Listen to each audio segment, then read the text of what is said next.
Hello, hi. Hi, this is Malik here. And today I am going to be talking about insurance. Do I need it? But first, let me just say a big thank you to Unrestricted Stage and Tina for inviting me to do this little sharing with you. I guess let's begin. First, I'd like to just introduce myself. I'm Malik, and I, hang on, there we go. I'm with the Financial Planning Association of Malaysia as a member. I graduated from UEL, it helped, and my first job was in Am Merchant Bank in debt capital. I did marketing with British American Tobacco, and of course, right after that, I was in Chaswood. These are the guys who own a bunch of chains of restaurants like TGIF. And after that, I was in marketing and branding for two NGOs, KL Pack and Kaki Sani. My journey in insurance started in 2014 until today. And right now, I'm currently finishing up my MBA at HELP. Let me just say that I'm not here to sell anything. I'm just here to create some awareness. And yeah, thank you for joining me. Okay, so that's enough about me. Let's begin with what we're going to be learning today. Today, we are going to be learning about what is risk. Everybody takes risk every day, the moment you step out of your house. So we're going to learn a little bit more about what it is. And also, the second topic would be personal risk management. What is personal risk management? And how do we manage risk? And of course, we go back to the first question, which is, do I really need insurance? Okay. Let's begin with a video. No, I don't know though. I'm scared.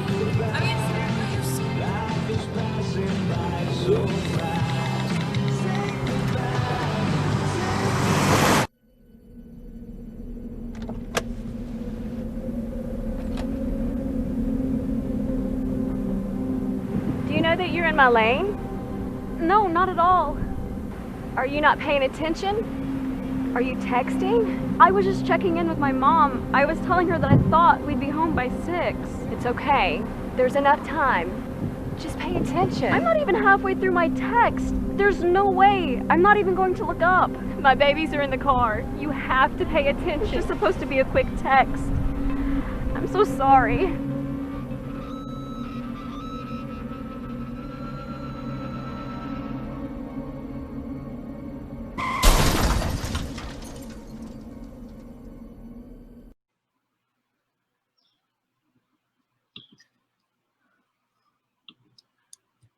All right. Now, that was quite an impactful video. When I first saw it, I was really shocked. But it left a really big impression to me that, yes, using our mobile phones while driving is a huge risk. And it does pose a huge risk on other people on the road. The Malaysian Institute of Road Safety Research, MIROS, revealed that 43% of Malaysian drivers use their mobile phones while driving. Like, this is crazy, right? And that 12.9 million Malaysians, that's approximately, or even more, 12.9 million Malaysians are on the road with their phones, and 61% of those 12.9 are playing games while they're driving. It's just crazy. I think last year, the police issued about 46,289 summons, but still this has not stopped Malaysian drivers from reaching from their phones. Now, the risk of having your handphone in your hand while you're driving is you're not concentrating on the road, okay? You're concentrating on your phone and the road, so you split your attention. And of course, in this country, you can get fined 300 ringgit. 300 ringgit, okay. But if you hit someone, that's manslaughter with a prison time. Think about it. So we are all very guilty in one way or another of doing this, or being distracted while we're driving. And of course, those of you who have had near misses would exactly know what I'm talking about. Do you know the risk that you are taking and the risk you are posing to others? And the question is, how does this affect you if it happened to you?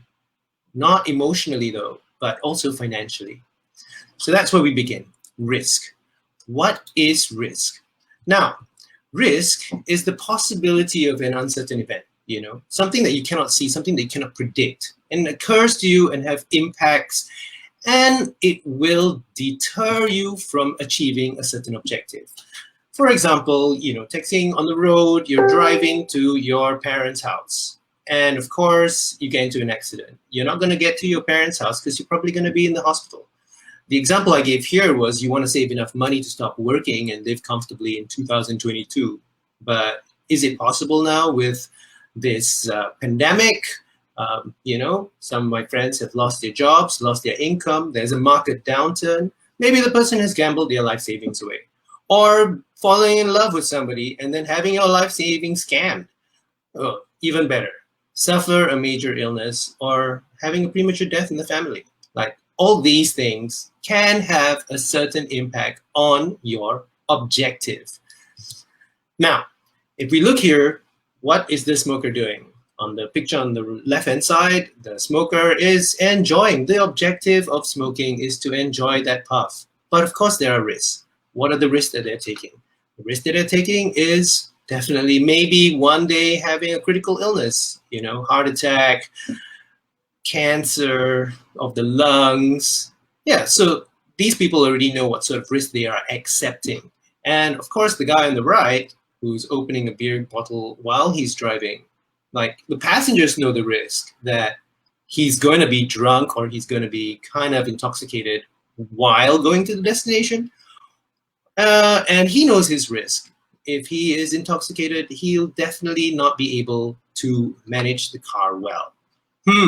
Big question. So there is risk. We know that there is risk. We understand the concept. We see it every day by crossing the road, looking left and right. Can we measure risk? Yes, we can.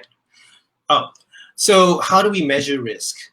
We measure risk through the impact and the probability. So we look at the likelihood of the risk happening, of the certain thing happening, and of course, whether or not it will be severe or will it be negligible, minor, moderate, or significant. For example, have a look at this picture. This guy is on the right and he is on his hands at the ledge of a building. What is the probability of him falling off? All right. Here he looks really fit and he looks like he's in control. But is he showing off? What's his objective? Is he wanting to take a selfie for Instagram? He looks like a professional athlete, but he might drop his phone. His phone might fall out of his pants. He might lose his phone, so that's his risk. The wind might blow him over and he might fall and break his legs, spine, resulting in a loss of bodily functions and permanently disabled, or he might just die. And then, so who's responsible for this risk? His parents, his mother, his shoes? I don't think so. Himself. He knows the risks that he's taking and he knows the consequences. Same thing with this girl. Let's have a look.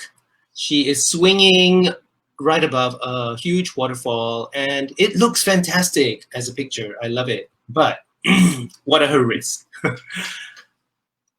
She's enjoying her scenery. Maybe she's taking a picture for TikTok and that's the objective. But her risk, she might fall.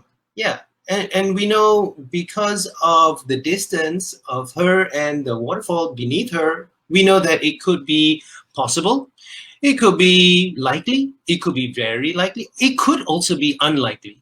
And is it a significant risk? So what is the impact? She could die, she could break a leg, which is significant, or she could have unlikely low to medium risk. Yeah, next one.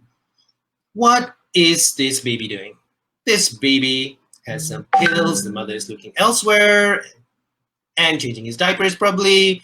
But what is the risk the mother is taking with this baby while she's changing him? The baby might put the pills of sachets into his mouth and cut his mouth with the sharp edges. Okay, that's a risk, okay? Yeah. Or he could even maybe eat one of the pills and get poisoned and have to have his stomach pumped. Oh, but who's to blame? Who do we blame if this baby eats this pill?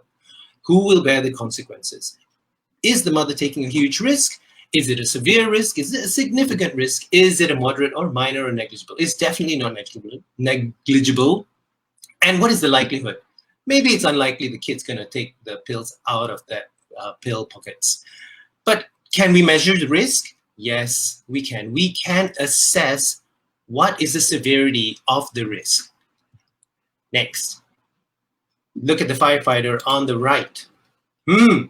He's walking up stairs full of flames. Wow. So what is his risk? Just think about it. Is it a severe risk? Is it significant risk? Well, the firefighters are trained.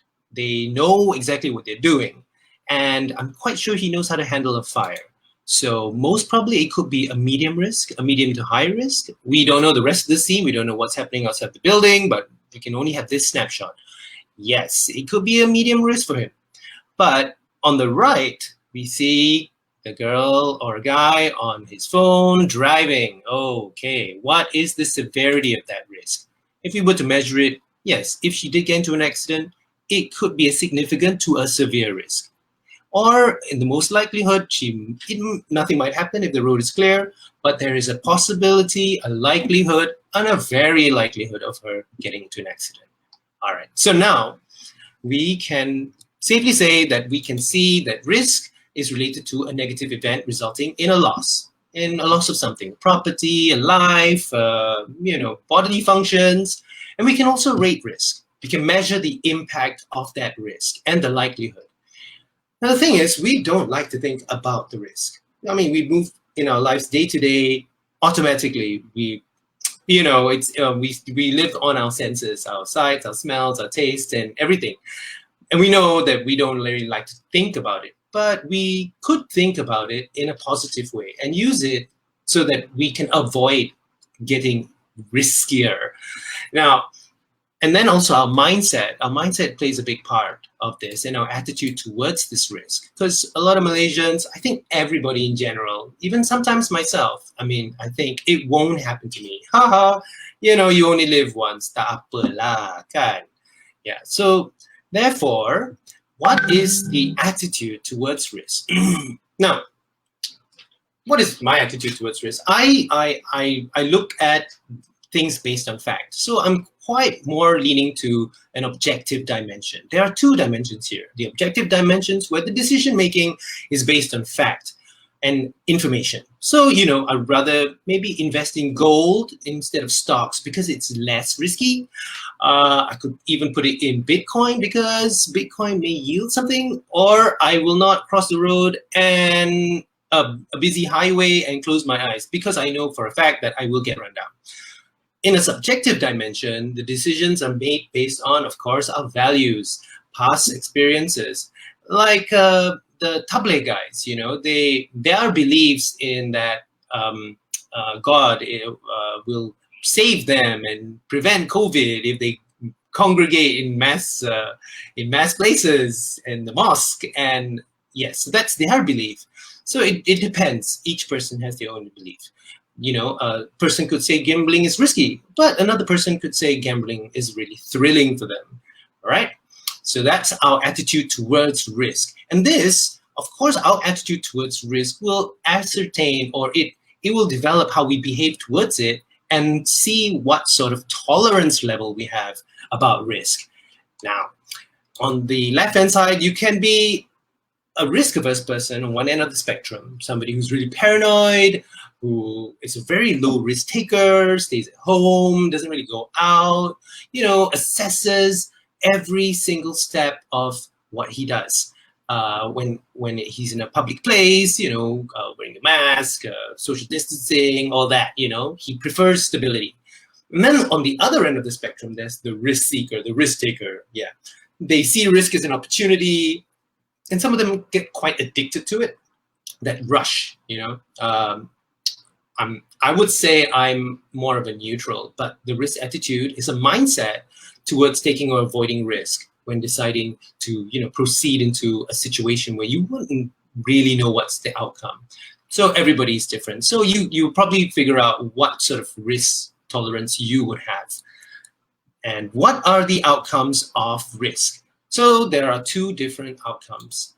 We can have either a financial outcome because of risk, which will cost us money, resulting in financial loss.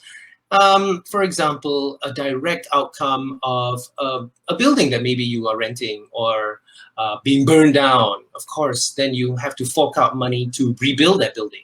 And then there's a consequential financial loss because of that, and which is that you have lost your rental income. The other one is the non-financial outcomes, which does not result in a financial loss. It's more of like a physical risk, falling, oh my God, and breaking your bones. That's a physical risk. And then there's the emotional risk. Like I had a post-traumatic stress syndrome, I think, when there were robbers that came into my house and then they chopped on my brother, and then my brother was bleeding on the floor.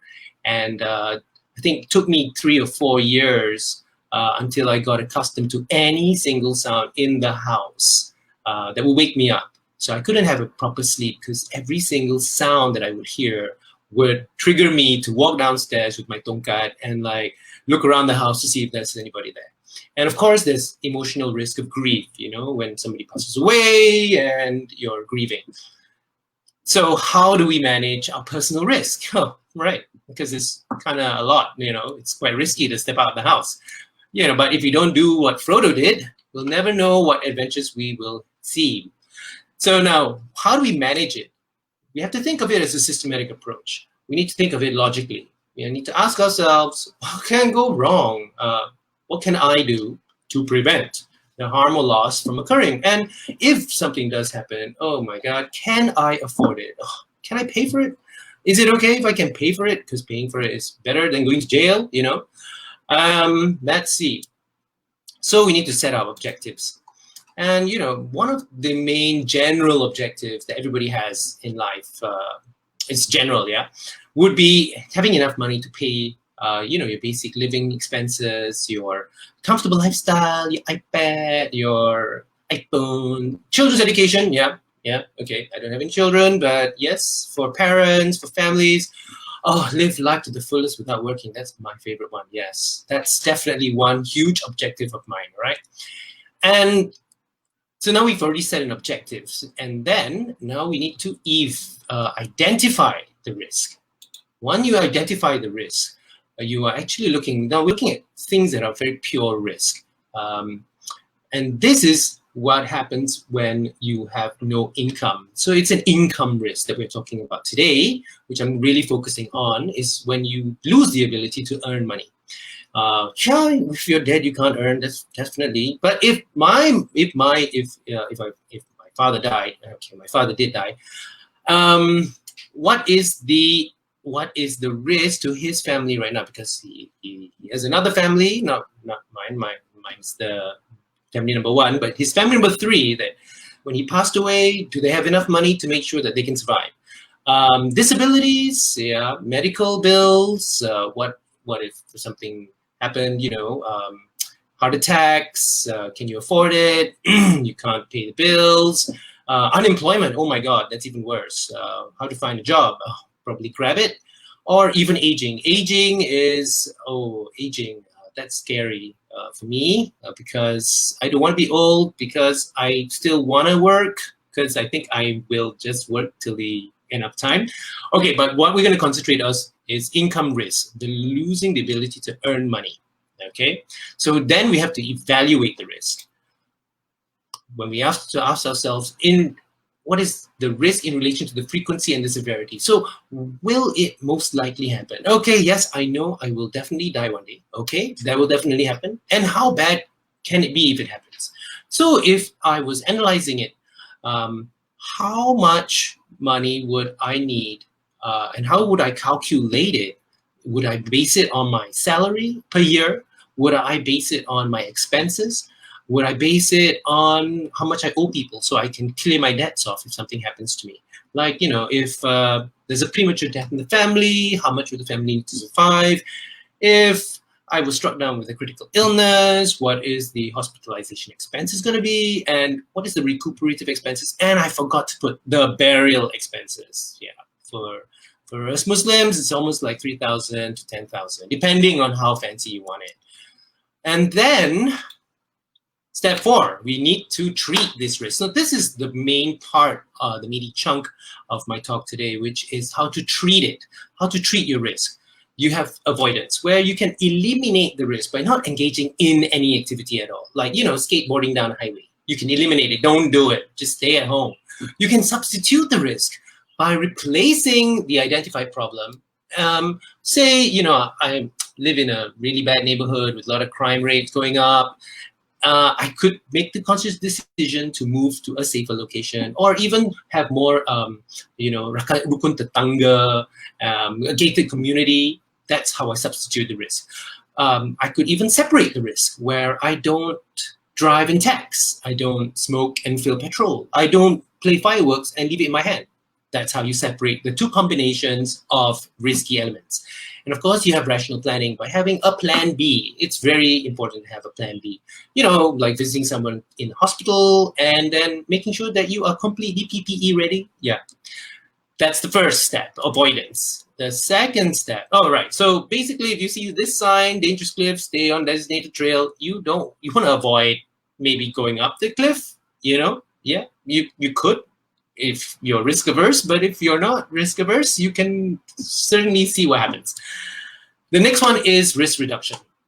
Risk reduction, this is where you prevent this risk, you minimize the loss. So if I know my house is in a bad area, I would probably install security alarms, have camera systems, and of course practice healthy lifestyle so that I don't get ill. And of course, there's control the loss. That's reducing the risk. Putting on a mask, you're reducing the risk. All right, and then you've got reduction, where you pay for your own losses. You can borrow from your friends, you can ask from charitable donations, you can also sell off your assets to reduce to offset the loss. And then of course this unfortunate person couldn't afford it. Okay, so yeah, I don't have much time left, but let's so you can transfer the risk. The fourth way you can do it is you can transfer the risk. You can get somebody else to pay for it. If you need to go to hospital, you get a medical card. So you've got the insurance method, where you purchase an insurance policy, and of course somebody takes on your risk, personal accident and stuff like that. And so now, after that, once you know how to treat it, you have to implement it. And of course, there are a couple of strategies. You can use a combination of all these strategies in your life. And then, of course, you have to review what you have done. Review all these implementation plans, whether or not it's in budget, whether or not it's effective, whether or not you can sell your debts, you can settle your debts, all this. And of course, to just give you a basic rundown of what we have gone through, you need the objectives, you need to identify, you need to evaluate and analyze. Treat the risk. That's the best thing to do. Implement it. That's taking action and reviewing it, so that at least you know that you're on the right track. In conclusion, insurance, do you need it? Actually, it's really up to you. If you can manage your risk well, fantastic. But if you can't, then you can avoid it. You can reduce it. You can hold and absorb the risk and pay for it yourself, or you can transfer it to somebody else who will pay for it. And the choice is in your hands. So be safe. And thank you so much for listening to my short sharing on the insurance. Do you need it? I'm Malik Taufik. And if you have any questions, please, email me or put it on my comment thing on Facebook, because this is my first time. And have a good evening. And thank you so much, Tina and Unrestricted Stage, for this awesome, amazing experience. Although I feel like I'm talking to myself. All right. Good night, guys. Have a lovely dinner.